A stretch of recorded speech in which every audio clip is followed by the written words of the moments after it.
Bonsoir à tous, il est 20h sur les antennes de la télévision Futur Média. Voici les titres de cette édition. Dans l'actualité de ce lundi, arrestation de 3 étudiants de l'université Cheikh Anta Diop en garde à vue. Ils ont caillassé un des véhicules du COUD suite au déguerpissement des couloirs du pavillon A qu'ils occupaient anarchiquement. De fortes tensions donc en ce début de semaine à l'UCAD où des étudiants en master professionnel à la faculté des sciences juridiques ont fait part de leur mécontentement. Pour se faire entendre, ils ont bloqué l'avenue Cheikh Anta Diop. Les images dans ce journal. Autre mécontentement, cette fois à la Direction générale des impôts et domaines, munie de brassards rouges. Le syndicat des travailleurs de l'administration fiscale fustige le dysfonctionnement dans la gestion des carrières. Ils appellent leur direction et l'État à intervenir, sinon quoi, ils vont durcir le ton. Dans ce journal également, la défaite dès le qui était consacré aux nombreux accidents de la route dans lesquels sont impliqués les gros porteurs. Ce sera en fin d'édition. Voilà pour les titres. Le développement, c'est dans une poignée de secondes.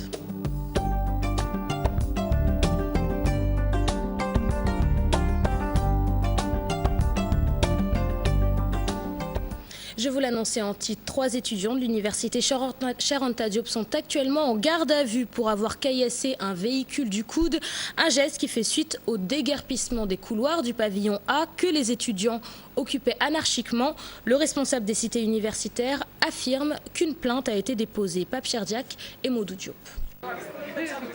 Le pare-brise arrière totalement détruit, cette voiture affectée aux agents de sécurité du COUD a fait les frais de la furie des étudiants déguerpis des couloirs du pavillon A. Samedi, nous avons eu à procéder à l'enlèvement des tentes que des étudiants avaient dressées dans les couloirs du pavillon A. Ce lundi matin, un groupe d'étudiants s'est attaqué à nos services et dans les échauffourées a eu à caillasser l'un de nos véhicules qui appartient au service de sécurité.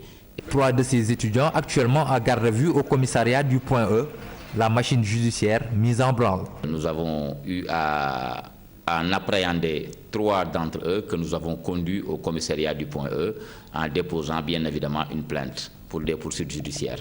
Loin de croiser les doigts face à la lancinante question du logement étudiant, ce responsable universitaire déclare que des mesures d'accompagnement sont mises sur pied pour remédier à l'occupation anarchique des couloirs des pavillons universitaires. Nous-mêmes, nous sommes conscients des difficultés de logement au niveau de l'université Cheikh Anta Diop de Dakar. Si ces étudiants-là squattent les couloirs des pavillons, c'est parce que nous supposons qu'ils sont des cas sociaux. Dès lors qu'ils sont des cas sociaux, ils peuvent se rapprocher du service social qui va étudier leur cas et faire des propositions à la direction du COUD pour une prise en charge sociale qui pourrait les sortir de cette situation. 3 000 lits pour 80 000 étudiants, le logement étudiant, un véritable casse-tête pour les autorités universitaires.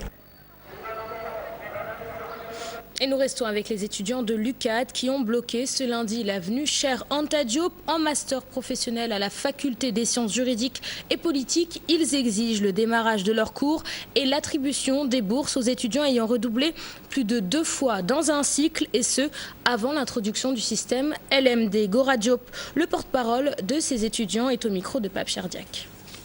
Il y a le problème des masters professionnels qui se pose. Parce que depuis qu'on nous a orientés en master professionnel, on n'a pas encore débuté de cours. Alors que les autres camarades qui sont dans les autres masters ont débuté jusqu'à ce que les examens soient programmés. Le volet social, ça concerne les bourses. Parce que d'après les réformes, d'après les textes qui organisent la question des bourses, on nous avait dit que celui qui obtient une bourse, il l'obtient pour une durée de 2 ans. L'étudiant dans un cycle qui fait plus de 2 redoublements perd sa bourse. Et on nous dit que quand il accède au cycle supérieur, il est réintégré automatiquement dans ses droits, c'est-à-dire qu'il recouvre sa bourse. À notre grande surprise, on nous dit que cette année, vous n'allez pas être payé parce que vous avez fait plus de 2 redoublements ou vous avez plus de 30 ans. Nous quittons l'université pour la Direction générale des impôts et domaines où le syndicat des travailleurs de l'administration fiscale a fait part de son mécontentement suite à un dysfonctionnement dans la gestion des carrières. Munis de brassards rouges et ce jusqu'à mercredi, ils appellent la direction et l'État à intervenir. Papane Derifal et Tierno Laurent Menti. Le syndicat des travailleurs de l'administration fiscale en mouvement d'humeur. Les membres du syndicat étalent des dysfonctionnements de la Direction générale des impôts et domaines. Les dysfonctionnements vont de la gestion des carrières. Le premier dysfonctionnement, c'est ça. Ensuite, il y a une discrimination qui va avec. Les camarades d'Alassane Ba déplorent les discriminations dont ils seraient victimes. Il y a un arrêté qui divise les agents en deux catégories de personnel. Ceux qui sont du cadre des impôts et domaines ou du CASAS et les autres. Mais les autres représentent 4/5 du personnel. Ces 4/5 concourent à la mobilisation des recettes et s'acquittent correctement des tâches qui sont dévolues à l'administration fiscale. Ces syndicalistes demandent l'arbitrage de l'État du Sénégal pour trouver une solution à leurs problèmes. Nous demandons par exemple aux gens de regarder d'abord en profondeur de quoi il s'agit et puis certainement d'apporter des correctifs par rapport à ça. De regarder d'abord, de faire bien étudier de quoi il s'agit. On va s'atteler à trouver une solution à ce problème. Et tout aussi, y compris nos 2 ministres de tutelle. Je pense que c'est des gens connus comme étant des personnes responsables. Et je pense qu'ils vont s'atteler à trouver une solution idoine par rapport à ce malaise. Et je pense certainement que ça ne va pas tarder. Nous, c'est ce qu'on souhaite. 3 jours de port de brassard rouge, c'est ce que le staff a décrété. Il compte durcir le ton si aucune solution n'est apportée à leurs revendications. Rappelez que ce mouvement ne concerne qu'une partie du personnel de l'administration fiscale. Parlons de ce drame à présent qui s'est déroulé dans la nuit de dimanche à lundi. Sur la route des Almadies, un jeune motocycliste, selon des témoins, est entré en collision avec une voiture. Le garçon est mort sur le coup et celui qui l'accompagnait est blessé. Toujours selon des témoins, la victime et 3 autres de ses camarades s'adonnaient à une course de moto. Retour sur cet événement tragique avec Aminata Mbaresso, Vieux Diouf et Ndiolmbaye. C'est une course de moto qui vire au drame. Selon des témoins, il s'agit de 4 jeunes garçons en provenance de la pointe des Almadies. À bord de leur moto, ils roulaient à vive allure. Sur le coup de la vitesse, un des motocyclistes percute violemment ce véhicule de marque BMX5. Et il y avait un taximan aussi qui partait vers le rond-point. Donc le motard, il était en vitesse. Donc du coup, il y a le taximan qui a un peu freiné. Il voulait doubler le taximan pour passer de l'autre côté. Malheureusement, il a trouvé le propriétaire de la voiture. Donc du coup, il a percuté la voiture. Le choc est violent, le bilan lourd. Un des motocyclistes perd la vie sur le coup. Celui qu'il supportait s'en sort avec des blessures.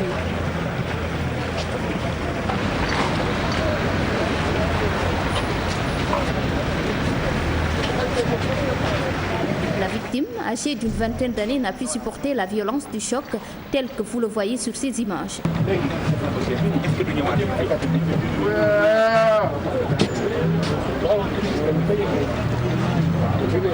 Selon toujours des témoins, les 3 autres motocyclistes se seraient enfuis. Cet accident extraordinaire a eu lieu sur la route des Almadies dans la nuit du dimanche au lundi. Le garçon qui a perdu la vie habiterait la cité Cyprès 2. Sur les lieux, la gendarmerie est venue faire le constat. Le corps sans vie de la victime a été transporté à l'hôpital général de Grand Yoff par les sapeurs-pompiers. Sur une note plus légère, la Korité arrive à grands pas, occasion pour la rédaction de s'intéresser au prix élevé de certaines denrées sur le marché. Les Louma ou marché hebdomadaire s'imposent ainsi comme la meilleure des alternatives. Direction Terminus Liberté 5 où chaque week-end, le marché propose des produits au prix abordable. Mamiram Diouf et Adam Agaï. Veille de Korité, ce marché agricole est un lieu de destination de nombreuses familles pour espérer y trouver des denrées de qualité et à moindre coût. Après un tour, des échanges par-ci, par-là, elles ne sont pas déçues. 500 francs pour les poivrons, alors qu'au marché Castor, le prix était de 800 à 750 le kilo. Vraiment, les prix sont abordables. On peut faire le marché pour la Korité. Je me prépare pour les qualités aussi, en même temps avec des mois de Ramadan aussi. Et j'ai acheté carottes, 2 kilos. J'ai acheté navet, 3 kilos. J'ai acheté oignons, 4 kilos. Franchement, je suis contente. Tomates, tout. Elles en profitent pour les besoins de la Korité. Les produits exposés sont ainsi écoulés plus vite que d'habitude, ce qui fait le bonheur des paysans et commerçants. C'est nous qui avons cultivé tout ceci, assuré le transport jusqu'au marché. Oui, le business marche, mais avant tout, nous sommes là pour le bien des clients.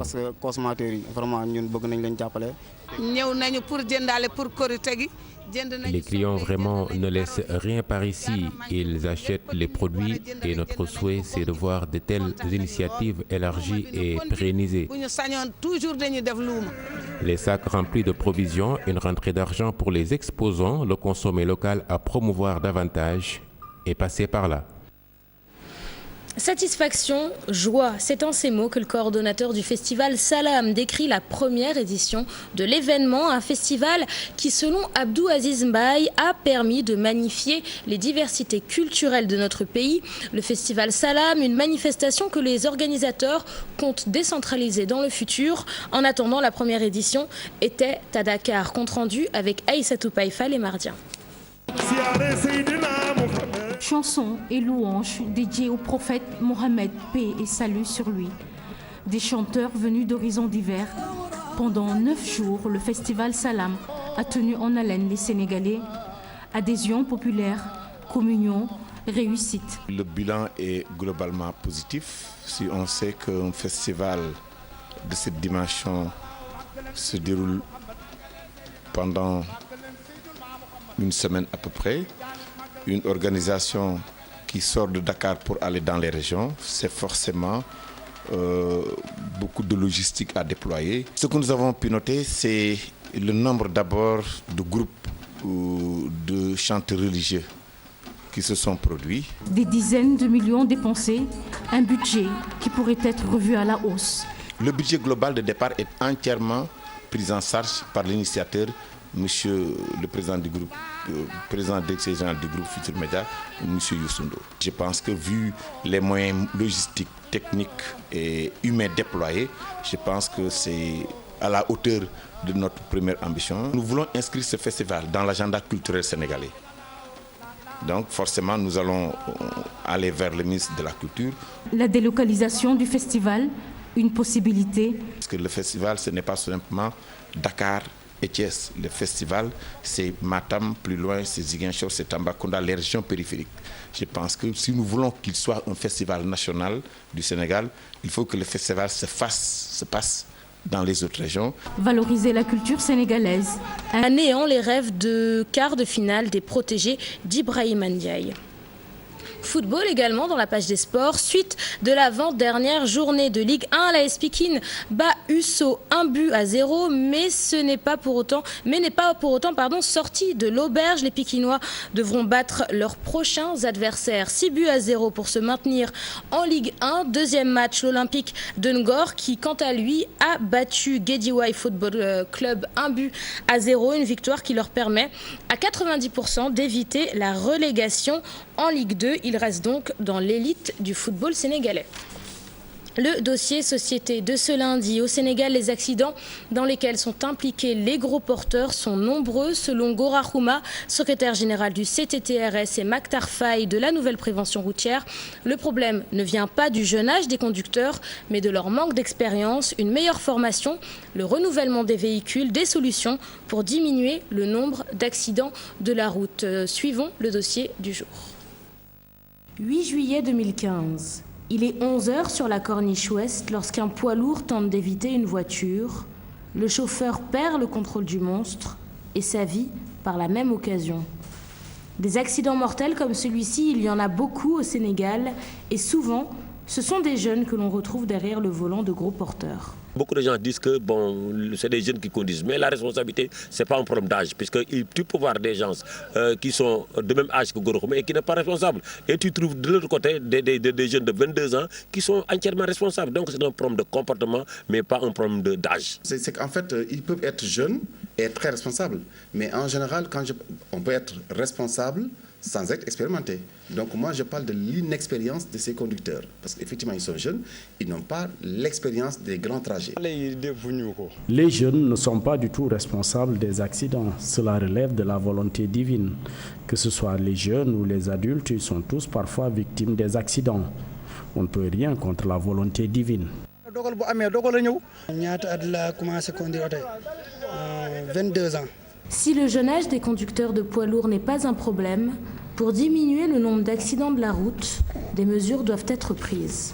Ils commencent à engager un projet de renouvellement de parc, qu'ils mettent l'accélérateur à fond pour que tous ces véhicules-là, gros porteurs vétus, soient dégagés de la route et qu'on mène des véhicules neufs. Ça rentre dans le Sénégal émergent. Moi, je pense que parmi les mesures préventives, il y a non seulement la prévention organisationnelle, c'est-à-dire il faut qu'on revoie un peu le système de déplacement de ces véhicules-là. Il faut une bonne formation.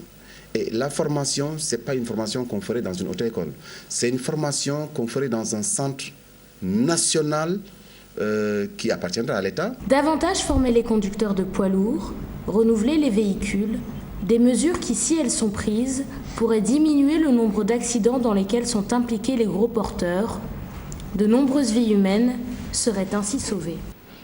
C'est la fin de cette édition. Merci de l'avoir suivi. La rédaction vous donne rendez-vous à 0h avec le tout en images. En attendant, je vous souhaite une excellente suite des programmes sur notre antenne avec Chérif Diop. Merci beaucoup Léa Soukénédia et rendez-vous est pris demain pour le JT de 20h. Chers téléspectateurs, bonsoir et bienvenue. Si vous venez de nous rejoindre, restez avec nous. Dans un instant, l'invité du 20h.